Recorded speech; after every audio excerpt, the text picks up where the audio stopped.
हूँ हिंदुओं, खास करके हिंदुओं ये बात ध्यान दे लो, अगर कांग्रेस आई, कर्नाटक देख रहे हो, अगर गलती से देश में आ गई, वैसे तो आनी नहीं है, गलती से आ गई तो दिल्ली भी कर्नाटक बनते देर नहीं लगेगी और तुम अपने घर में भी हनुमान चालीसा नहीं बजा पाओगे। इस बात को ध्यान में रखकर वोट करना इस बार। जब जब चुनाव होता है, जब जब आप सनातन के ऊपर उंगली उठाने का काम करते हैं, सनातन के ऊपर क्वेश्चन मार्क लगाने का काम करते हैं और कहते हैं हिंदू मुसलमान बीजेपी वाले करते हैं, तो ये सवाल आपको उनसे करना चाहिए ज़्यादा बेहतर। नहीं, सवाल कैसे कर्नाटक के चुनाव में याद कीजिए, बजरंगबली की जयकारा लगाते थे और चुनाव खत्म होते ही बजरंगबली का अपमान करने की वो लोग ठान चुके हैं। तो जनता सब देखती है जी। नमस्कार, मैं एकता ज़्यादा खबर एक्सप्रेस न्यूज में आपका स्वागत है। मैं इस वक्त मौजूद हूँ दिल्ली में, दिल्ली के चांदनी चौक में, और जानेंगे यहाँ की जनता से कि उनकी जो है वो राय। अभी हाल ही में हमें सुनने में आया है कि कर्नाटका में जो है दिन दहाड़े हनुमान चालीसा चलाने पे जो है वो इतना बड़ा बवाल सामने आया है। उन्हें जो है जान से मारने की धमकी दी गई है, वो भी दुकान में जाके। तो हम जानेंगे दिल्ली की जनता से कि इस प्रकार जो है हिंदू कितने और खतरे में और रहने वाले हैं। तो सर, आपका नाम क्या हुआ? इंद्रेश। कहाँ के रहने वाले? दिल्ली। सर, अभी कर्नाटका का जो एक केस सामने आया है, जहाँ पे हनुमान चालीसा चलाने से इतना बड़ा बवाल सामने आया है, जान से मारने की धमकी तक दी गई है, क्या कहेंगे इस पे? मैम, सिर्फ धमकी नहीं दी गई है, 3 लोगों ने उस दुकानदार को पीटा भी है बेरहमी से। पूरी वीडियो अगर आप देखेंगी तो। और मैं तो हमेशा से कहता रहा हूँ कि जहाँ जहाँ ये मोहब्बत की दुकान खोलते हैं, जो मोहब्बत के दुकान के ये फाउंडर हैं राहुल गांधी जी, जहाँ जहाँ इनकी मोहब्बत की दुकान खुलती है वहाँ वहाँ हिंदुओं के साथ में ये होता है। चाहे आप राजस्थान उठा के देख लीजिए, अभी का कर्नाटक उठा कर देख लीजिए, या जहाँ पर भी इनकी सरकार होती है, तो ये बहुत ही मतलब दयनीय स्थिति है आज कर्नाटक की। कर्नाटक में आज अगर हिंदू अपनी दुकान में हनुमान चालीसा नहीं पढ़ सकता है या बजा सकता है, तो हम क्या तालिबान में है क्या हम लोग? और जो है हिंदू ये एक्सपेक्ट कर रहे हैं, हिंदू राष्ट्र की एक्सपेक्टेशंस कहाँ से ला रहे हैं सामने, अगर वो खुल के हनुमान चालीसा नहीं पढ़ सकते हैं देश में? मैम देखो, हिंदू राष्ट्र की तो मैं हमेशा बोलता आया हूँ कि हिंदू राष्ट्र की कल्पना करने की जरूरत ही नहीं, क्योंकि हिंदू राष्ट्र तो हम हैं ही। इस प्रकार शुरू से हिंदू राष्ट्र, इस प्रकार मैं बता देता हूँ, ये राष्ट्र हिंदू राष्ट्र था, है और रहेगा। यही कारण है कि हिंदू जैसे सहिष्णु समाज ने सबको अपना लिया, चाहे वो किसी भी धर्म जाति समुदाय से आया। यहाँ तक कि हमने तो जिन पारसियों को दुनिया में किसी ने जगह नहीं दी, हम भारतीयों ने जगह दी। तो हमारा तो मतलब इतिहास ये हिंदुत्व का है। हम लोग तो मतलब ये अखंड हिंदू राष्ट्र है। लेकिन अभी कुछ लोग जो आक्रांता आए, पहले उन्होंने मेंटलिटी को बदला, फिर आज ये जो काले अंग्रेज हैं, इनकी जहाँ जहाँ सत्ता बैठ जाती है, कांग्रेसी, खास करके मैं कांगले अंग्रेज कांग्रेसियों को कहता हूँ, क्योंकि इन्होंने सत्ता तब भी ऐसी हासिल करी थी, अंग्रेज़ों से लड़ने की बजाय उनके आगे घुटने टेक कर इन्होंने आज़ादी ली थी। और आज भी ये वही काम कर रहे हैं। और जहाँ पर इनकी सत्ता आती है वहाँ पर हिंदू को ये दीनहीन और बेचारा बनाने की पूरी कोशिश करते हैं। जैसे आप कर्नाटक में देख रहे हो, जैसे अब से पहले जब राजस्थान में अशोक गहलोत की सरकार थी तो एक कन्हैया लाल की गर्दन कट जाती है। तो ये इनका पैटर्न है। ये लोग तुष्टीकरण की राजनीति करते रहेंगे, हिंदुओं को हमेशा इसी तरीके से मरवाते रहेंगे। लेकिन आप चिंता ना करें, एक कर्नाटक को छोड़ दे तो बाकी जगह अगर आप देखेंगे, किसी भी धर्म जाति पे सवाल क्यों नहीं उठता है? जब भी सवाल उठते हुए नजर आता है, सिर्फ और सिर्फ हिंदुत्व पे सवाल क्यों उठता है? कभी राहुल गांधी कहते हैं हिंदुत्व का कोई अस्तित्व नहीं है, कभी राहुल गांधी कहते हैं उनकी लड़ाई शक्ति से है, और अब जो है हनुमान चालीसा चलाने पे इस प्रकार का वो मामला सामने आया है। तो क्या हिंदुत्व खतरे में है? मैम, हिंदुत्व आपका सवाल मैं पूरी तरीके से अगर देखूं तो वाजिब भी है, हिंदुत्व खतरे में भी है और खतरे में नहीं भी है। क्योंकि हिंदुत्व के हम जैसे प्रहरी भी हैं, नरेंद्र मोदी जी जैसे, योगी आदित्यनाथ जैसे, हमारे टाइगर राजा सिंह, ऐसे प्रहरी भी हैं हिंदुत्व के। ऐसा नहीं है कि कोई हिंदुत्व को ऐसे जड़ से उखाड़ फेंकेगा। हमारे बाप दादाओं ने हिंदुत्व को बचा के रखा। बंदा वीर बैरागी जी ने अपने नाखून तक, शरीर का मांस तक नुचवा लिया, लेकिन हिंदुत्व को नहीं छोड़ा। गुरु गोविंद सिंह जी ने जिस हिंदुत्व के लिए कुर्बानी दी। तो जो लोग आज भी अपने उस पुरखों की विरासत को संभाल कर रखे हुए हैं, जिन्हें अपने पुरखों की उस विरासत को संभाल के रखे हुए हैं, उनकी नज़र से देखोगे तो हिंदुत्व खतरे में नहीं। लेकिन अब जैसे ये आ जाते हैं, एंटोनियो माइनो का बेटा जो आ जाता है, राजीव खान का बेटा, तो इसके लिए तो अब मैडम जो है ही नहीं हिंदू, आप इस बात को समझिए ना, जो राहुल गांधी हिंदू है ही नहीं, नकली हिंदू है, काल नेमी है, उसको हिंदुत्व से प्रॉब्लम होगी। और काल, ये जो इसने बोला है ना कि शक्ति से लड़ाई है, शक्ति से तो महिषासुर ने भी लड़ने की सोची थी मैडम। अंजाम क्या हुआ था ये दुनिया जानती है। और शक्ति किसे मानते हैं? अगर सनातन की बात करें, सत्य सनातन की बात करें, तो सत्य सनातन में आप शक्ति हो, हमारी बेटी, बहन, माँ, ये शक्ति है। हम दुर्गा, काली, पार्वती, माता सीता इन लोगों को पूजते हैं क्योंकि महिला को ही शक्ति का दर्जा दिया गया है। ना दिखाया कुछ और नहीं जाता, जो वो कहते हैं वही दिखाया जाता है। और उसकी हकीकत जैसा मोदी जी ने कहा ना कि इनका मैनिफेस्टो क्या कहता है, उन्होंने बयां कर दिया। ये पूरे की पूरी इंडी गठबंधन जो महाराष्ट्र में कुर्सी पर बैठी थी, उनका देश की जनता के प्रति क्या रोड मैप है। उनको विकास से मतलब नहीं है, वो आगे के फ्यूचर के ऊपर कोई प्लानिंग नहीं बता रहे। उनको वो ये बता रहे हैं कि हमें शक्तियों को रोकना है। हम कहते हैं शक्ति रूपेण संस्थिता, नमस्तस्यै नमस्तस्यै नमस्तस्यै नमो नमः। और वो शक्ति को दबाने की बात करते हैं, वो शक्ति को कुचलने की बात करते हैं। एक तरफ मोदी जी महिलाओं को 33% आरक्षण देने की बात करते हैं, महिलाओं को, माताओं बहनों को आत्मसम्मान देने की बात करते हैं। वो कहते हैं हम शक्ति को कुचलने की बात। शक्ति का ये क्या मानना था कि वो जो है मोदी जी की शक्ति ईवीएम और ईडी सीबीआई को कह रहे थे। आप लोग शक्ति का मतलब कुछ और क्यों निकालते हुए नजर आ रहे हैं? नहीं, मोदी जी की शक्ति ईवीएम का क्या मतलब है? जब आप तेलंगाना में जीते हैं तो वो कहाँ चला जाता है ईवीएम? जब आप हिमाचल में जीते, राजनीति है तो क्या पता वो एक राज्य दे दिया। राजनीति है तो जहाँ आप जीतो वहाँ कोई राजनीति नहीं, जहाँ आप जीत जाओ वहाँ कोई राजनीति नहीं, जहाँ बीजेपी वाले जीत जाए वहाँ राजनीति। काहे की राजनीति? काहे की राजनीति? आपको ईवीएम से परेशानी नहीं है, आपको जनता से परेशानी है, क्योंकि जनता ने आपको नकार दिया है, जनता ने आपको नकारने की शुरुआत कर दी है। आप चाहे ईवीएम ले आओ, चाहे बैलेट पेपर ले आओ, कुछ होने वाला नहीं है राहुल जी। केवल जनता ने कह दिया स्पष्ट रूप से, कश्मीर से कन्याकुमारी तक, उत्तर से दक्षिण तक, केवल एक ही चारा। और लाल किले की प्राचीर चीख कर कहती है कि अब 2024 के अगस्त में अगर कोई तिरंगा झंडा फहराएगा तो नरेंद्र मोदी होगा। इसके अलावा राहुल गांधी कहते हैं मोदी जी जो है वो उनसे डरते हैं।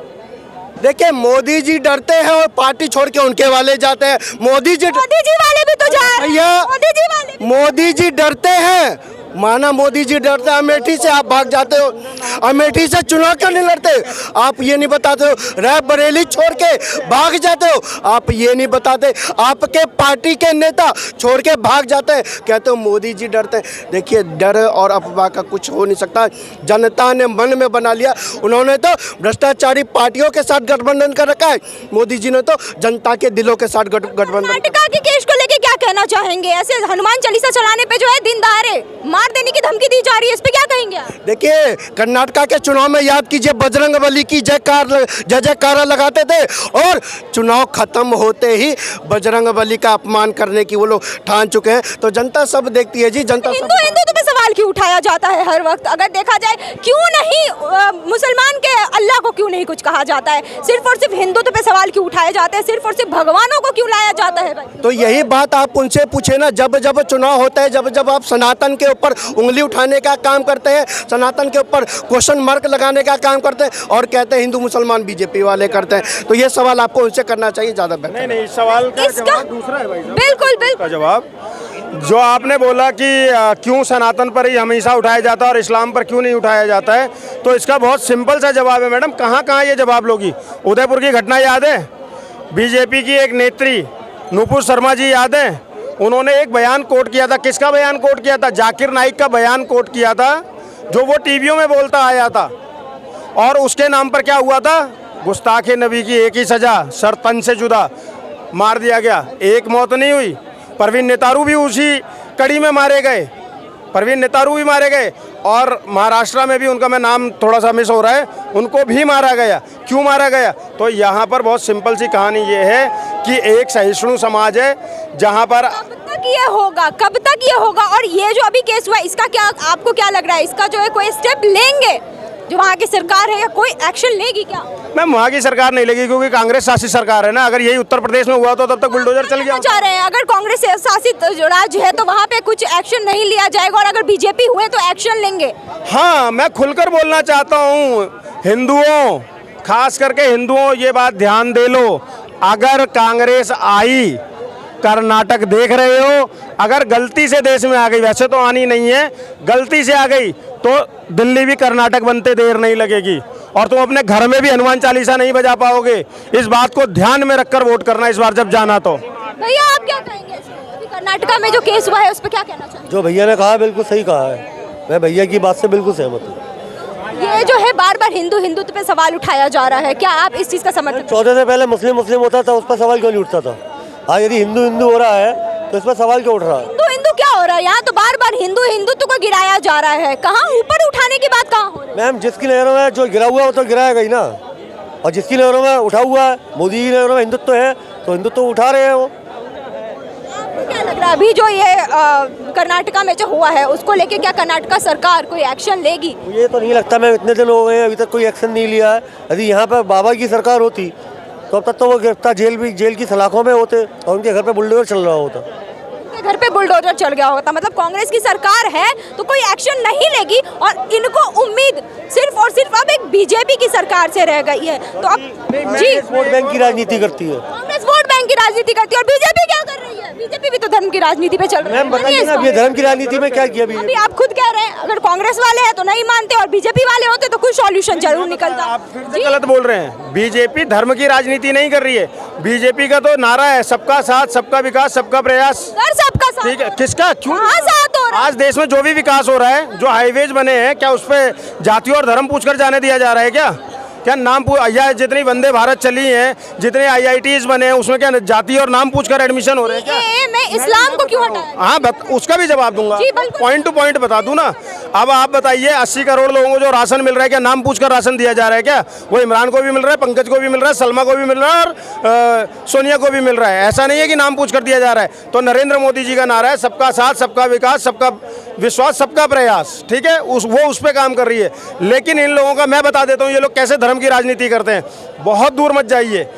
आपके बसई दारापुर के अंदर में एक ध्रुव त्यागी जी को मारा गया था आज से 4 से 5 साल पहले, और उनकी सजा खता पता क्या थी? खता गलती क्या थी? वो अपनी बिटिया को दवाई दिलवा कर ला रहे थे और 2-3 सौदे खड़े थे। सौदे आप समझते हो तो मनचले लड़के, जिन्होंने उनकी बेटी पे कमेंट किया, तो वो उस लड़के के घर पर जाके शिकायत करने गए कि तेरा बेटा मेरी बेटी को ऐसे कमेंट कर रहा था और मैं साथ में था। तो उसकी माँ ने चापड़ दिया, अखिलेश को मार दिया और ध्रुव त्यागी को मार दिया गया। और दिल्ली का ये मुखिया अरविंद केजरीवाल, सुनिए पूरा धर्म की राजनीति जो बता रहा हूँ। दिल्ली का ये मुखिया, इसके घर से मात्र 11 किलोमीटर दूर हुई थी, लेकिन ये जाने के लिए इसके पैर नहीं निकले घर से बाहर और एक ट्वीट तक नहीं किया। लेकिन जब अखलाक के साथ हुआ था दादरी में, उत्तर प्रदेश, जहां इसका विसात भी नहीं है, जब चुनाव लड़ता है, जमानतें जब्त कराता है, वहां पर ये 1 करोड़ रुपए देकर आया था। इसको धर्म की राजनीति कहते हैं मैडम। अगर मौत पे 1 करोड़ रुपया अखलाक को दे, मैं ये नहीं कह रहा, अभी आप खुद कह रहे हैं। अखलाक को दो, मैं नहीं कह रहा हूँ। अगर अखलाक मरा है तो उसको भी दो, लेकिन जब ध्रुव त्यागी मरा है तो उसको क्यों नहीं देते हो? आपको कर्नाटका सरकार पे विश्वास नहीं है बिल्कुल विश्वास क्योंकि वो नहीं है। कांग्रेस के हैं, और आप खुद कह रहे हैं कि नहीं अगर बीजेपी की सरकार होती तो शायद आपको भरोसा होता, लेकिन वहाँ पे कांग्रेस की सरकार है तो भरोसा नहीं कर रहा। सरकार होती तो इसीलिए बता रहा हूँ भरोसा क्यों होता। बीजेपी की सरकार में किसी भी बिरादरी का बदमाश हो, विकास दुबे तो हिंदू था ना, मारा गया ना। अगर क्या नाम है, अतीक अहमद मारा जा, अतीक अहमद के घर पे बुलडोजर चल रहा है तो विकास दुबे के भी घर पे बुलडोजर चल रहा है। ये बीजेपी है।